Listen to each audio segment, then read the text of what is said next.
Well,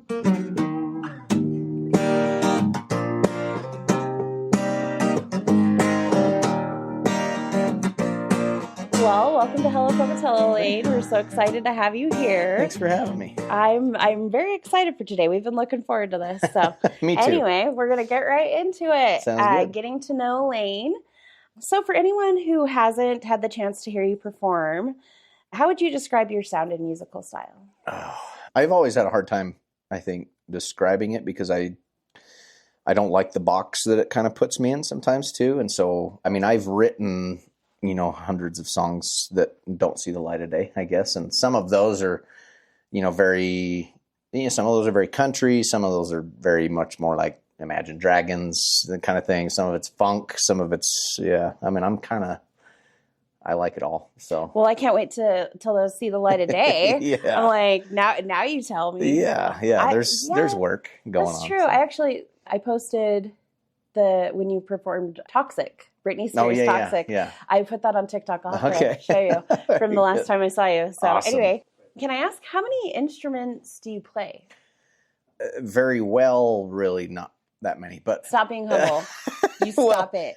You're still like this. How old?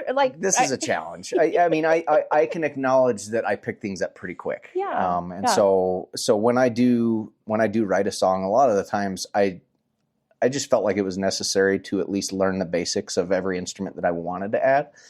And so, I mean, bass guitar is pretty easy to pick up if you've learned how to play the guitar, right? And similar with the banjo. Banjo's tuned a little different. I'm not really a banjo player, but I've got a couple of songs I've written with banjo pieces. And so I don't know that I know the number exactly, but I can goof around dozens of different instruments. I just bought a Cajun or cajon, whatever you want to call it, a little percussion instrument. We're going to do an acoustic set in January with the full band and do nothing but unplugged. So, oh, that's cool. Anyway, but I don't know that I could narrow it down to a number because...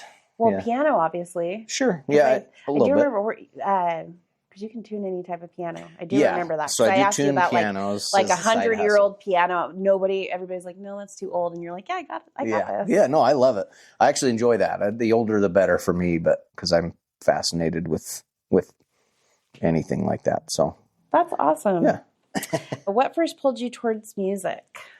Well, I mean, I grew up in a pretty musical family. My mom runs a music-based business that ever since I was born. And so music's always been a big part of our family. And so, I mean, there's actually a video of her doing vocal pitch matching with me when I was 3 months old, like where she'd sing a note and then I'd match it and then she'd sing a note. And so later on, we kind of figured out that I say when you hear somebody has perfect pitch, you think, okay, they know immediately. It's something I actually was able to develop over time. So like you could play a note on the piano and I could, sometimes I might have to think about it for a second, but I can tell you what note it is or vice versa, that kind of thing. So, yeah. Yeah. Well, and that's really cool. I'd love to, a 3-month-old. I've never like heard anything like that before. Well, my mom did that with all the kids. And actually I don't think that was skill particularly isolated to me necessarily, but I may have shown a little bit more interest in that than the other siblings, I think, have. Yeah. So. Well, I know that all of you guys can sing. Yeah. All of you can sing, so that now I know why. Yeah. Now we know the secret. Yep. Well, Dad's very musical too. So is he? Very much, I didn't know that. Yeah. I really, when I think of your dad, I think of politics. Yeah. No, I don't think of... Both. I don't think one's more talented or skilled or knowledgeable than the other, really. Both Mom and Dad have always been musical. They used to sing together a lot. They actually used to put on a program. It was more religious featured, but around the idea of like understanding how different types of music make you feel, and then the science behind it, and how it can help you perform better at, playing basketball or whatever, or studying, or so they used to do that. I remember that about your family too, is basketball. Yeah. Yeah. We did play a lot of basketball. How fun. Well, and we just talked about how you guys all sing, and you have an amazing voice. So now this question feels irrelevant because do you remember the first time someone told you, hey, you've got something really special, but since 3 months old? I think I've been told my whole life. Yeah, 3 months old. Yeah, I think it's been a pretty, and I think for a long time, it put a lot of pressure on me, I think, where I'm thinking, okay, I got to perform. And I'm not, despite what some people might think, I'm not a performer. I just don't, I think there's a difference, like I've got plenty of siblings that are naturally born. They love to be in their attention Joseph and all in the that. Technicolor dream Right, coat, yeah. Or dress up like Elvis. West Side Story, yeah. Elvis, yes. Elvis. Man, so I always had all of my elder siblings to look up to in terms of like what I could learn from. But I'm just not really a performer. Honestly, if I could show up to a show and turn off all the lights and make people just listen and nothing else, like that would be my thing. I enjoy that. So I'm more interested in the energy that it brings than I am in getting the attention, I guess. And so, well, and you're I mean, I know that about you. I know how humble you are. You've always been that way, but you're so naturally like up on the stage. It's natural. Yeah. Like it does not seem like that. It's the music helps me to feel a little bit more comfortable, because that part for me is the only part that I really enjoy. And so it's easy to get lost in it a little bit. And that's regardless of where I'm at. And so one of the things I noticed the last show that I went to of yours is that I think it was Skip. He gets into it. I love Skip. He gets into it. I loved it. I was like, look at that guy. Yeah, he's rocking it. I've had so much fun. And with like him. Judd walking out into the crowd, it engages the audience. Yeah. It was really cool. Yeah, no. So awesome. Luckily you have people that have your back. You're like, okay, I'll just pretend I'm okay, and they're gonna perform. Yep. That's kind of how and I'm trying to shift that a little bit because you just have to learn.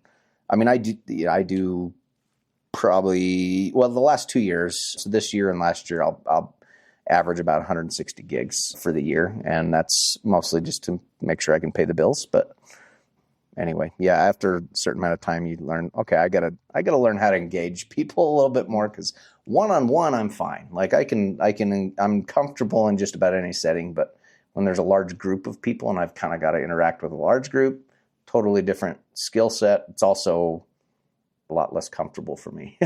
Well, here's the thing, Layne. Like I'm pretty involved in the music scene. Sure. I have been for a long time. Sure. In Pocatello. It's one of my favorite things about Pocatello is the music scene. And I will say, completely honest, not just because we're friends, people come and that place fills up when you're there. You have a following. Yeah. And, I what was it, like a couple of years ago when you really just started like booking gigs and you quit your full-time, you quit your 9 to 5 and you're like, hey, guess what? I'm a musician. Yep. And January of 23 is when I quit my job, and then I started gigging in about March or April. Yeah. Well, I went in the next day. Yeah. As I may have told you this already, but I'm going to be promoting a lot of the downtown nightlife with Hello Pocatello. Cool. And I went in the next day, and Ross and Pat, they were like, every time Layne comes, the place is packed. Yeah. And I'm not saying that the other musicians don't pack. Sure. There are a lot. We have some great There's a lot of unknown local talent. Yes. And that's so good. Not for long. Yeah. Because that's what we're doing. Good. We have a whole group of us that's really wanting to promote the music scene here because, there's 2 to 3 nights a week you can go watch live music, which is really cool. Yeah. But I'm just telling you, like, paying you a compliment, people come out to see you. So and I'm happy you about obviously that. Are, even if you're feeling a little shy, like they don't know. Yeah, well, I don't know if shy is really right for me because it kind of implies a level of feeling awkward or feeling, and I'm rarely uncomfortable. Like that's not something that it's not very often that I'm uncomfortable in any situation. So I'm fine with making a fool of myself. I'm very shy. You wouldn't guess it, but I'm actually pretty introverted. Yeah. That's why now that we have all the cameras. Yeah. that would be Cody. That's Cody. Yeah. I like the podcast part where, you can talk, but anyway, but that's amazing. Cool. I really do feel that every time I've come to one of your local Pocatello shows, it's like starts out and it's chill, and the next thing you know, it's packed. It's just people, and it's like you're following. It's that part is a little bit uncomfortable for me. I will say that. Like I'll admit that's a little uncomfortable, but it's not for any reason other than I don't know what to do with it. So I'm happy that I'm able to support local business because that's really like. I think there's a couple of them that I could say, hey, could you pay me a little more? And actually, there's some that just do anyway. But I want to boost the, like this is my community too. So like I want to do everything I can to support that. I still have to make a living, but and that's great. That's what this whole initiative is about. But well, back to the Talented Musical Family. I wanted to talk a little bit about the Tavasi program. Sure. So one of my 3 boys went through Tavasi. Okay. And Caden is actually a great singer. Awesome. He's very humble about it, but he's so good. I do think that he caused your mom a little bit of grief. I do. So that's all right. If you brought him up, I bet you your mom would be like, I guarantee you I caused her grief too. Oh, I'm sure. I'm sure you all did. Anyway, I wanted to talk a little bit about Tavasi because I'm not completely clear on, did it move to Texas too with Brad and Michelle? So I think they might have done some, I can't remember if they did stuff like that in Texas or not. I don't know if that happened, but. Was it Blackfoot? Yes. Okay, Blackfoot. It's not a franchise, but it's a similar idea anyways. And so there's actually multiple Tavasis, but they essentially, my mom is, Tavasi came from the partner's name. So it's Tammy, Valerie, and Cindy, and they combined their names and gave it a definition. And that was kind of it. And so when they started that and then they started selling their program, what they've created for these kids to other potential directors that can do that in their own community. So it's really just a way for community support. So, and obviously growing up around Tavasi influenced your, without a doubt. Yeah. The environment influenced the way you perform too. Sure. Yeah. There's a lot of things I learned in Tavasi that really helped me in life or and obviously with my career, but yeah, it's a different world, than from what I'm doing right now. I don't anticipate a lot of Tavasi students take on music as a full-time job, but yeah. Yeah. I know that between Tavasi and Levitt Center, my kids really enjoyed performing.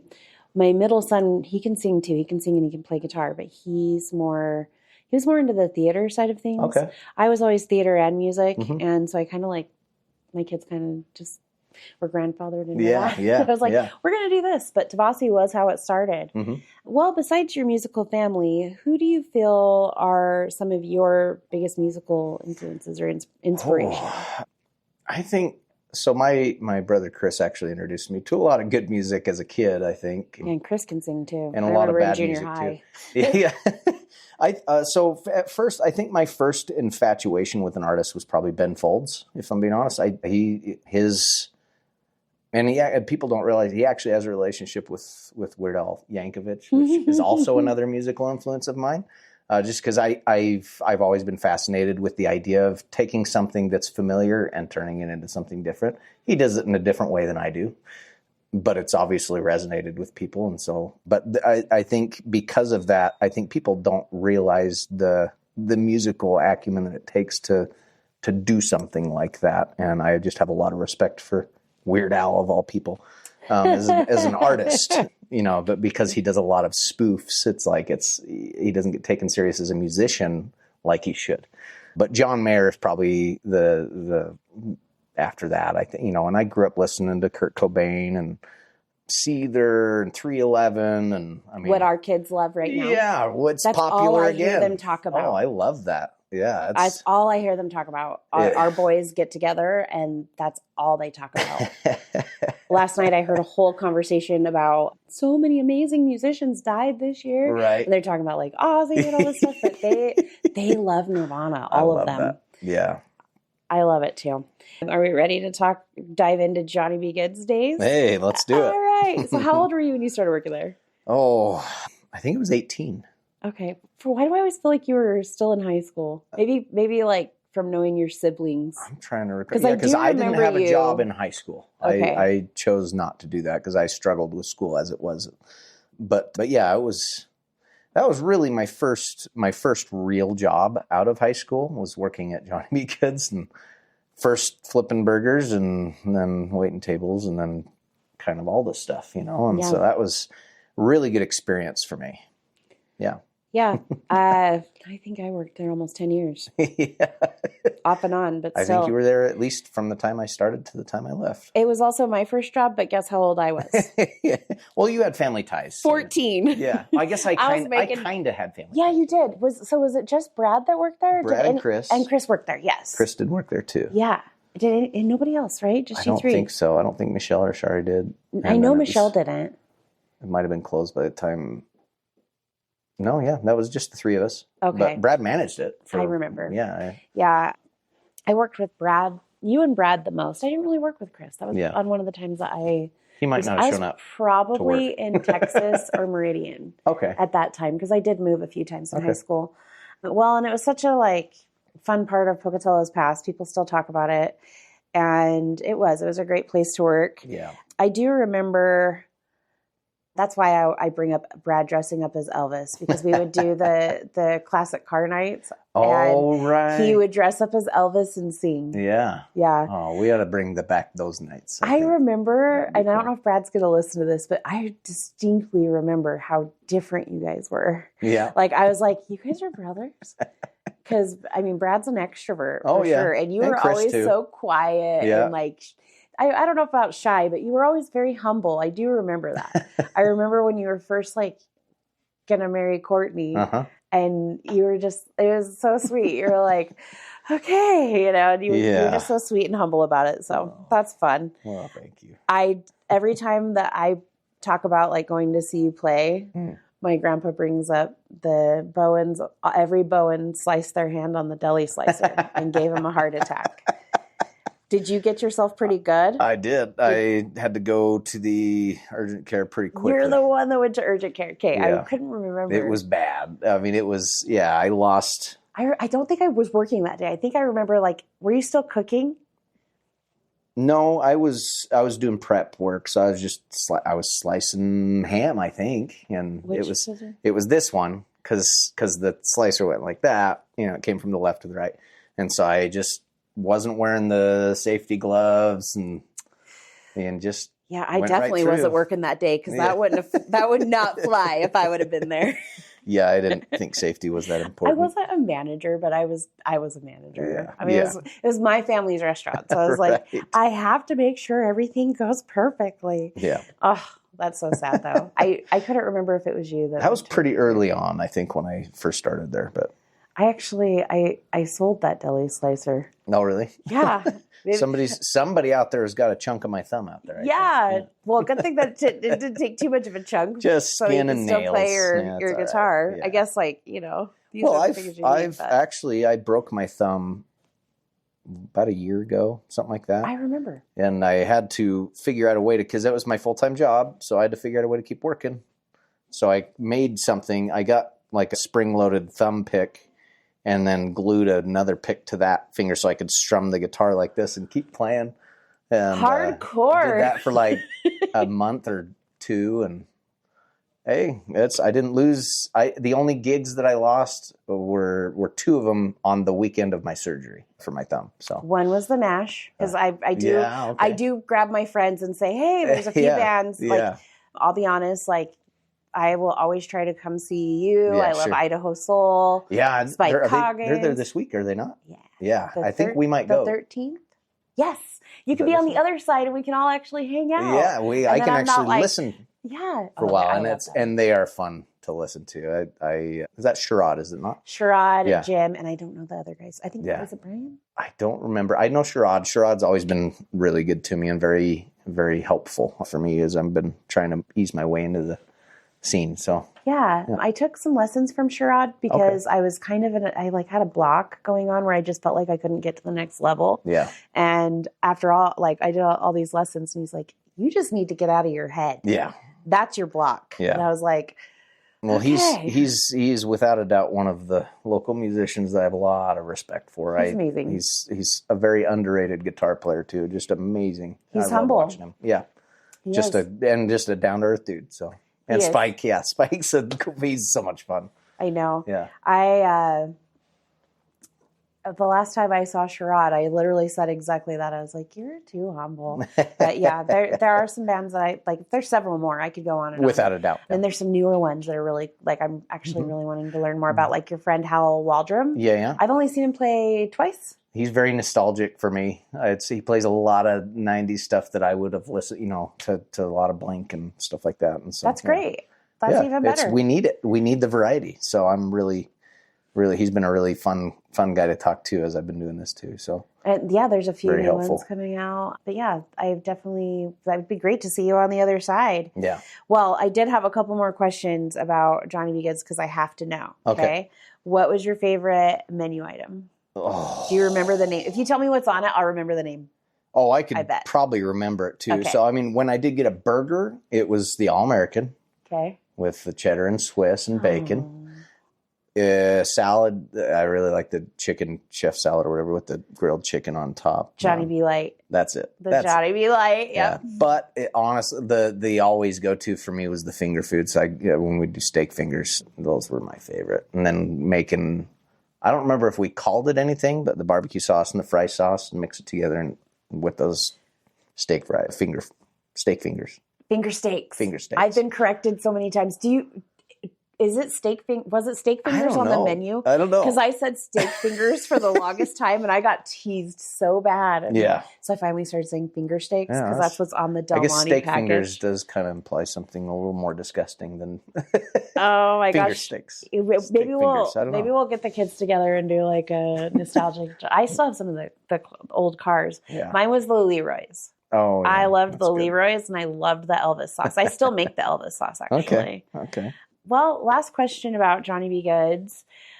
When you think about, how nostalgic that place was, what was your favorite part about the restaurant? Well, maybe not working there, but like what was your favorite? I mean, everybody I think seems to enjoy the atmosphere of a 50s style diner, and we don't have that in Pocatello. I think Idaho Falls has a couple up there that are kind of fun, but I've gone to them and they're fine, but Johnny B. Goode's was kind of unbeatable in that sense. Yeah.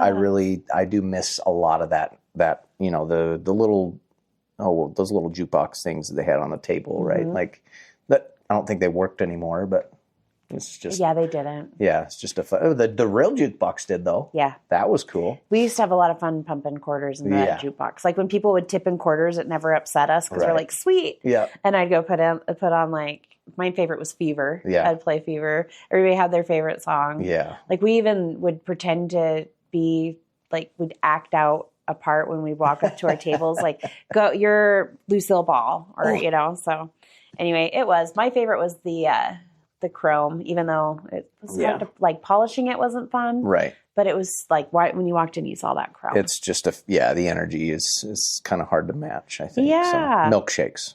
Nowhere. I still make those. I'd like to talk a little bit more about your inspiration. Mm-hmm. When you sit down to create or practice, what sparks your creativity first? Like the melody, lyrics, or your emotion? I think it varies. I tend to lean towards the music first. Well, I'll start with what I'm feeling first, I think. Sometimes when I just sit down at a guitar or piano really any instrument, sometimes it could just be simple rhythm, but it starts there and what I'm already feeling kind of just naturally flows out of it as I'm kind of just jamming. I'm like, okay, that sounds like something. And then I start to hear a melody in my head and okay, that fits with that. Okay, now what does it sound like? And, like what kind of story does this tell? Is it abstract? Is it more on the nose? And so anyway, but it usually starts with just playing an instrument and just kind of letting the emotion flow out of that. And then finding lyrics to kind of match that energy a little bit. There have been a couple occasions where lyrics came first. I mean, so I've got a few originals online right now that it was just kind of like, all right, I wrote them pretty quickly. One of them actually was literally about a 3-hour session from literally start to finish as far as write, record, and produce in a sense.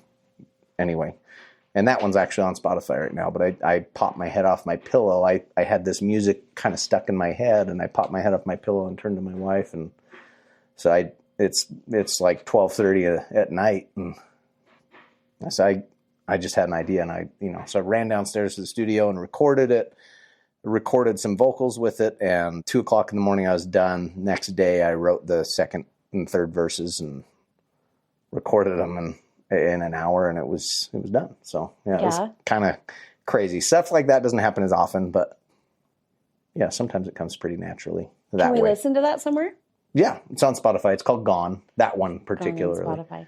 Yeah. Is it the one that you and Courtney do together? No, so that one is Baby Hold On. Okay. Which I wrote after a fight. I sort of, in my head, I'm pleading with her to, deal with my shortcomings and not just kind of hang on for a minute. And some of it is just the journey of like, I quit my job and I don't know what this is going to look like. I mean, there's obviously no guarantee in music. You could be the most talented person in the world and not get a break. And you could be not very talented and just know the right people. It's just not that simple. But either way, I feel like most people that do make it, boils down to their work ethic. And that's something I can control, is that I won't be outworked. And so that's why that's why even though I'm only traveling 2-3 hours away for the most part of where I'm at, that's kind of by design for myself, because with my wife in school full time right now, I want to be as close to home as I can so I can make sure the kids are getting to and from all the places they need to.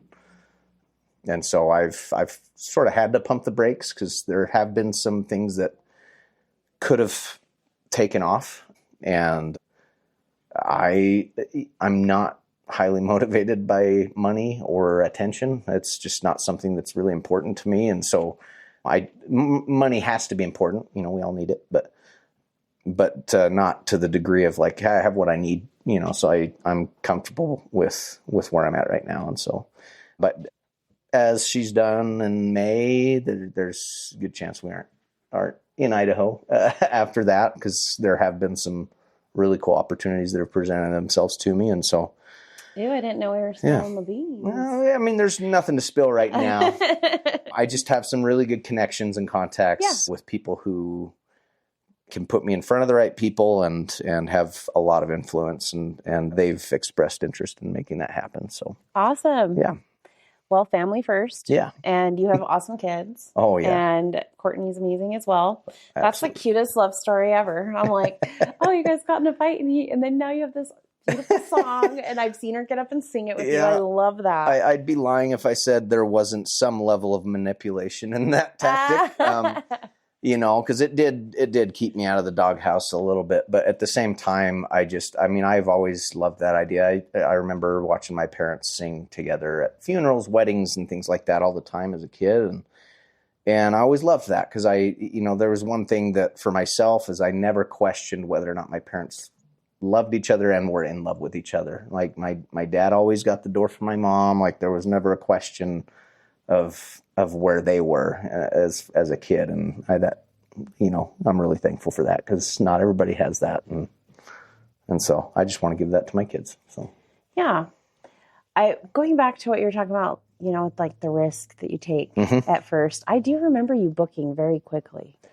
Yeah. Because I've known you Sure. forever. So I do remember you're like, I have decided to go full time as a musician. And then you started your business page. And so I started following. And I remember you were already like booked. You were like boom, boom, boom, boom, and booking. Yeah. And when you did that rooftop show, I remember them being like, "Oh, well, he's new and he's." Which one? The Q and Brews. When you did the neon party. The neon party. Yeah, that's right. That was cool. I was a part of putting that together, because during that time we were all really stressing. Yeah. So anyway, I coordinated the meeting. Yeah. And then Jeff started working with Stephanie, and then they scheduled all of that. Sure. So anyway, I do remember all of that, and you were still newer, and I was like. They were like, okay, well, this new artist. I was like, you'll all know who he is soon. I guarantee it. Well, that's awfully kind. And not just because I'm biased, because I love the Bowens, but I was like, you guys are going to know who he is very soon. Oh, man. Oh, well, what do you feel when you're talking about being a part of the Pocatello's music community? Do you feel that helped shape you as an artist today?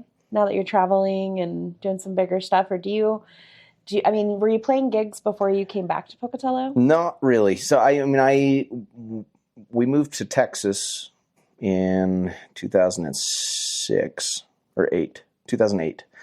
And when we did, I didn't have any interest in like joining a band or going and playing live. Like music at that point for me, and still now, like it was always just therapy. Like it was, my version of just kind of sharpening the saw and getting ready to go do my real job, and I actually enjoyed my job. But no, before I left Texas, I did start to form a band. Like a friend of mine was a drummer, and he knew a guy that could get us in a couple of venues, and he knew I could sing. And I wasn't really a very good guitar player then, but good enough to feel comfortable strumming and singing or whatever.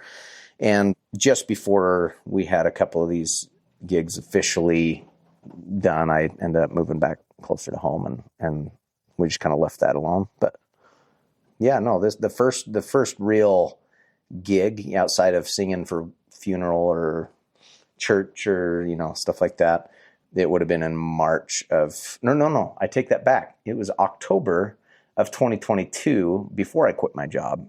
We were eating it off the rails, and they mentioned they do live music. And I was like, how much do you pay people to come play? And it wasn't very much, but for me, I'm like, I'll just make a little extra cash, but I just want to play, and they were gracious enough to have me there for a couple of hours. I think I might have had an hour's worth of music, and I just repeated it after the second hour. And so, but that was a fun experience. And then from there, somebody in Twin Falls who managed my schedule for a good long time got me into a couple of venues out there in Twin, and she did a good job keeping me busy. I mean, since then, I started representing myself, when I felt like most of these venues were kind of reaching out to me directly anyway, and I didn't see the need to pay somebody else to do what I could do myself. So, yeah. So then and now at this point, I mean, on occasion, I'll reach out to a place if it's new and it looks interesting, and I'm like,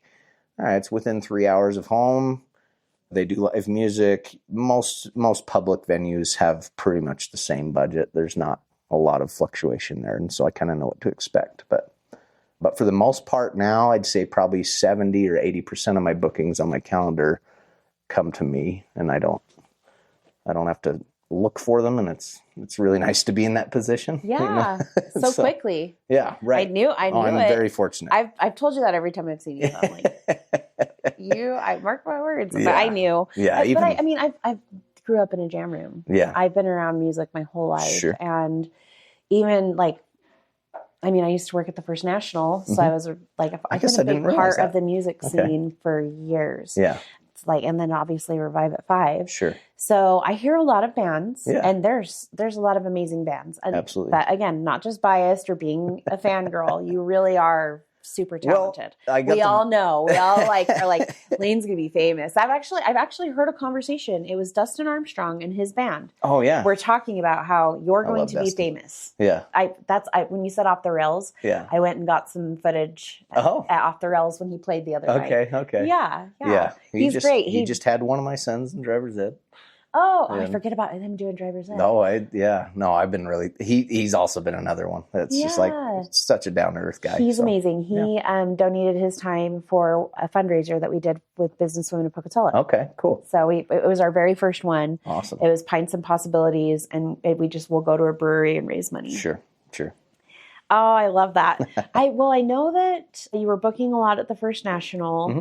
And they love you there. Yeah. And that's honestly one of my favorite. I feel like that's kind of the gateway to Pocatello's music scene. It is, I think. Yeah. If you play at the Nash, you've made it. You've made the Pocatello scene. You've made it.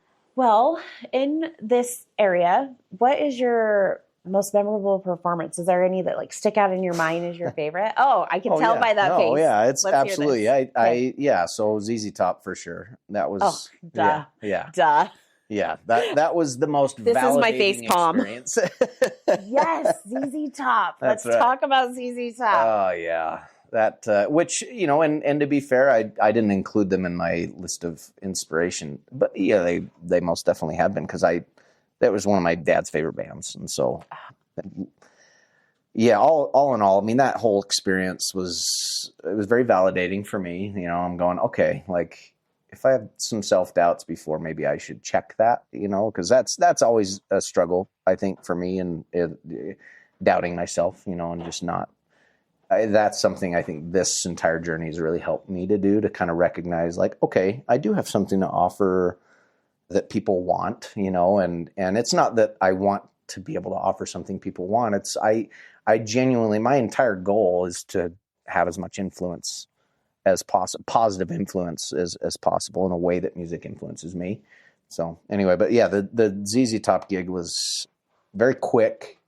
We didn't really know until the day before that it was officially going to be us that was going to, you know, but they did say it's you or nobody. Like, we're either not going to have an opening act or we're going to have you. And so, but the process of getting approved through the label and the tour manager and Portneuf Amphitheater, it was longer than we wanted it to be. And so I actually, the funny thing about, I might have told this story before, I'm not sure, but so the agreement that I had, because I don't have a lot of originals that I play with the band. I only have a few.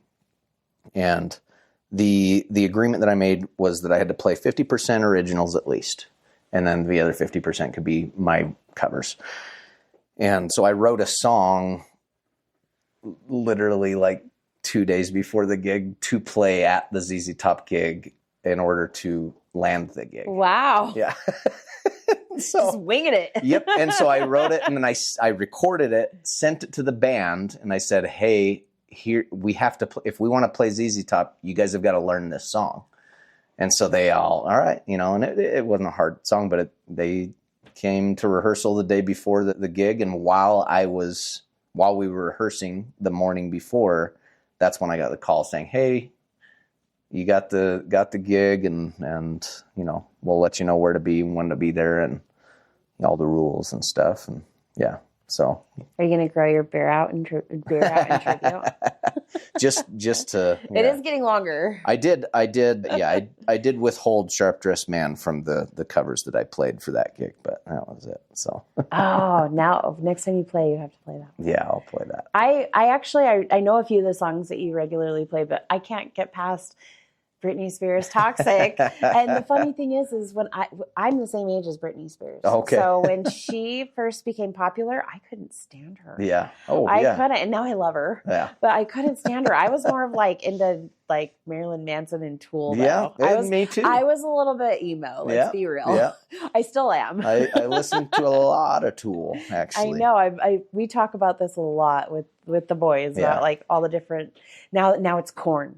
Yeah. They love Korn. All right. And I love Korn. I'm actually slightly deaf because of Korn. Yeah. Okay. I'm not joking. Oh. I was in the pit and I didn't put in earplugs, and it hasn't affected my music too much, but I'm slightly deaf in my right ear because I refused to put in earplugs because it was Korn and Evanescence. Right. And Evanescence was a personal experience. Yeah. For me. I'm sure. Yeah. Amy Lee, I was just like, I was crying. I was like 20 feet away from Amy Lee and Korn. Yeah. Oh, wow. So I'm a little deaf. I just let it happen. Yeah. Well, the first concert I ever took my wife to, actually the first date I ever took my wife on, was a Seether concert. Oh. So Seether, and they had to change venues like last minute, and there were only like 300 or 400 people in this place. Oh. Like, it was nothing. It may as well have been First Nash. And so they kind of went half of their set like unplugged. 30 Seconds to Mars opened up for them, and nobody knew who they were at that point. And so anyway, that was our first date. I forgot about that. It was a Seether concert. So you knew she was your type?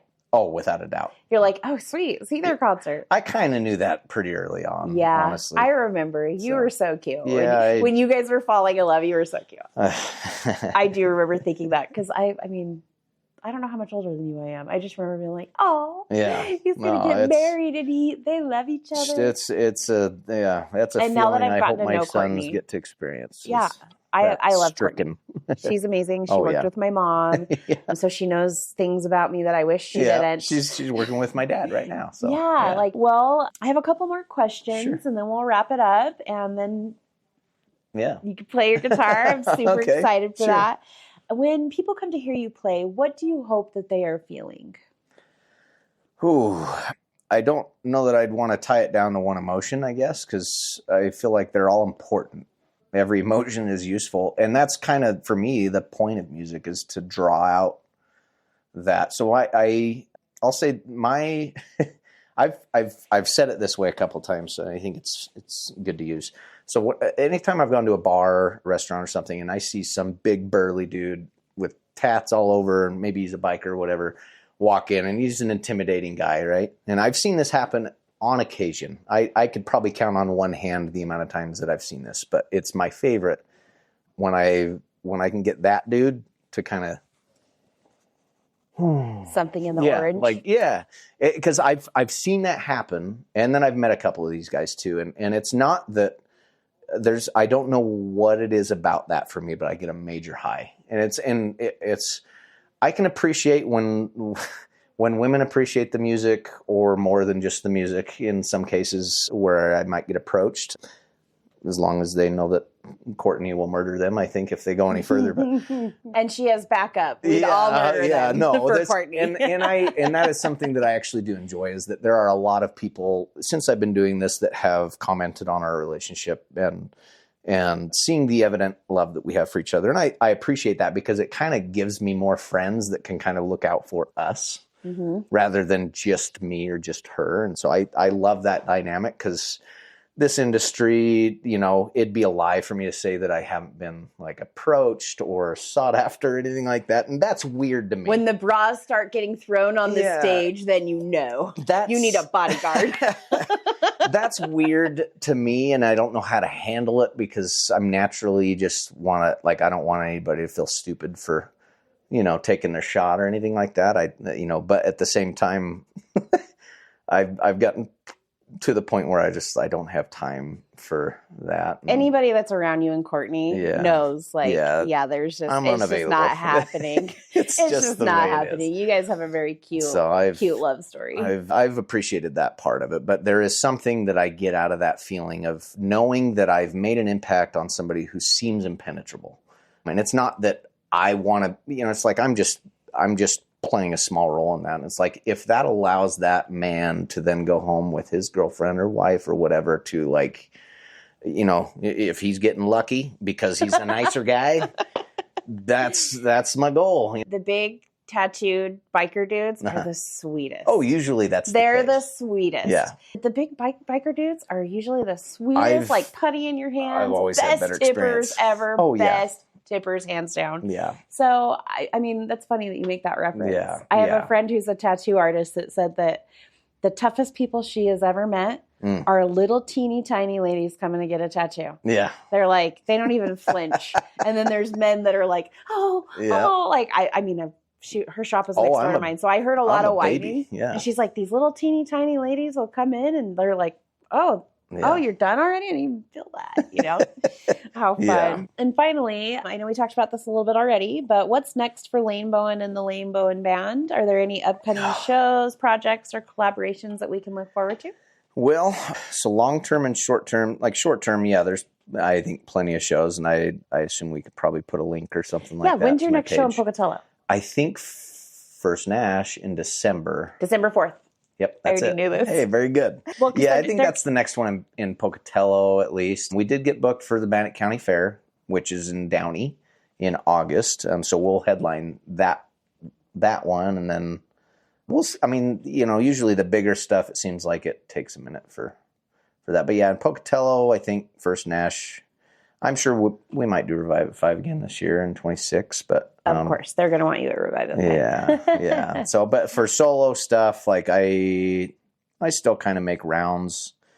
I think I'm not doing any solo Pocatello things until 26 at this point. So, well, I know Jen and Rory Urchel from the Yellowstone. I feel like back in there. Maybe we should talk, because I'm meeting with them soon. They're actually going to be a sponsor for Hello Pocatello. Okay. They're my very first sponsor. Awesome. I love those guys. They're amazing. I'm so excited. And Jen and I were fast friends. He's a songwriter. I know. And he sent me a song, and it's so good. And I just haven't gotten around to recording it, but he wants me to try and do something with it. And so that's one. New Year's Eve, actually, for them. Okay. So New Year's Eve is, what's the new Rise and Respond, or the Rise and Respond? the new, the nonprofit. Yeah. Yep. Yeah, so we're doing their New Year's Eve party because they got a pyro license, so they be aerial fireworks and block party with industrial heaters around, and it's gonna be it'd be fun. You had me at fireworks. Yeah, no, I think it'd be a family event. Yeah. And so okay. Perfect. We're booked for that. And as much as it seems like that's